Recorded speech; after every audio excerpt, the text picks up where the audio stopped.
Jā, fantastisks sajūta. Es tā par to nemaz tā baigi nedomāju. Es domāju, galvenais pa uzvaru. Ja? Tagad, kad tu tā saki, tiešām pirmo reizi vēsturē ceturtdaļfināls un sajūta ir fantastisks, jo principā es uzskatu, pēc spēles tas bija pelnīti. Šo uzvaru un tieši šo panākumu tu savā treneru karjeras, teiksim, tā plauktiņā, kurā vietā tu likt? Nu, zin kā, vēl jāizanalizē droši vien, bet es domāju, ka tagad jāsaka vēl otrajā, ja, jo laikam tas pagājušā gada uzvara tajā otrajā divīzijā, tā bija tāda pirmajā vietā. Pastāst par spēli, varbūt, kuros aspektos mēs bijām pārāk par viņiem, kāpēc mums izdevās izcīnīt uzvaru? Patiesībā man liekas, ka gan jāsaka, visos aspektos bijām labāk par viņiem. Es uzskatu, ka pirmajā trešdaļā vienkārši vienīgais veids, kā mēs varējām ielaist vārdus, ir to no savām kļūdām. Ja.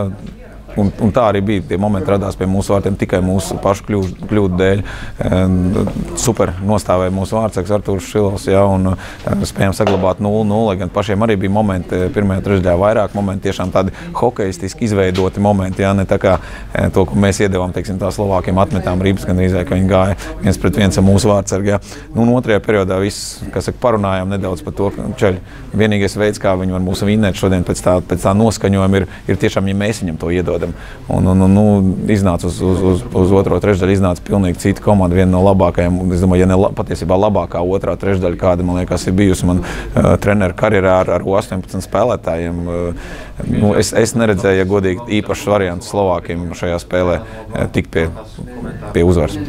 Spēlēsim ar Ameriku. Es domāju, čaļi tiešām ir ieguvuši pārliecību par sevi, un tā ir fantastiska iespēja uzspēlēt ar pasaules, teiksim, nākamā drafta, varbūt, kas saka, komanda vesela. Ja. Tā kā, pamērīties spēkiem tiešām ar tiem labākiem hokeistiem, savu vecumu hokeistiem dotajā brīdī pasaulē. Un es domāju, ka šī spēle un vispār tas turnīrs pamazām ir iedevis puisiem pārliecību, ka mēs varam spēlēt labā līmenī.